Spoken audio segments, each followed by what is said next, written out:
ایک شوہر کا اپنی بیوی سے کسی بات پر جھگڑا ہو گیا۔ بیوی غصے میں آ کر اپنے میکے چلی گئی اور جاتے ہوئے سخت لہجے میں بولی، اب میں کبھی واپس نہیں آؤں گی۔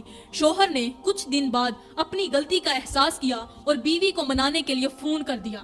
جیسے ہی اس نے کال کی تو اس نے نرم لہجے میں کہا، مجھ سے غلطی ہو گئی ہے، پلیز مجھے معاف کر دو اور واپس آ جاؤ۔ لیکن بیوی اب بھی ناراض تھی۔ اس نے جواب دیا، نہیں، معافی کا وقت گزر چکا ہے۔ پھر بیوی نے کہا، ایک کام کرو، شیشے کا گلاس اٹھاؤ۔ شوہر نے حیرت سے پوچھا، کیوں؟ بیوی نے کہا، اصرار کر کے کہا، بس اسے اٹھاؤ، شیشے کا گلاس اپنے ہاتھ سے اٹھا لو۔ شوہر نے گلاس اٹھا لیا۔ بیوی نے کہا، اب اسے زمین پر زور سے مار دو۔ شوہر نے گلاس اٹھایا ہوا تھا تو اس نے ہچکچاتے ہوئے پوچھا کہ تم گلاس کو زمین پر کیوں مروانا چاہتی ہو؟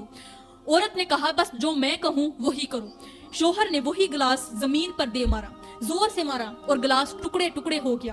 بیوی نے کہا، اب ان ٹکڑوں کو جوڑو۔ شوہر نے جواب دیا، یہ ممکن ہی نہیں کہ میں اسے جوڑ سکوں، اس کے تو ٹکڑے ٹکڑے ہو گئے ہیں، اور اگر جوڑ بھی دوں تو نشان باقی رہیں گے۔ بیوی نے تلخ لہجے میں کہا، بس یہی تمہارے اور میرے تعلق کی کہانی ہے۔ جیسے یہ گلاس ٹوٹ کر کبھی اپنی اصلی حالت میں واپس نہیں آ سکتا، ویسے ہی میرے دل پر جو چوٹ لگی ہے، جو زخم ہوا ہے، وہ کبھی نہیں بھر سکتا، اور اگر کسی طرح واپس آ بھی گئی تو وہ پہلی محبت اور اعتبار کبھی نہیں رہے گا۔ بیوی کی باتوں نے شوہر کے دل کو جھنجھوڑ کر رکھ دیا اور اسے اپنی غفلت کا شدت سے احساس ہوا۔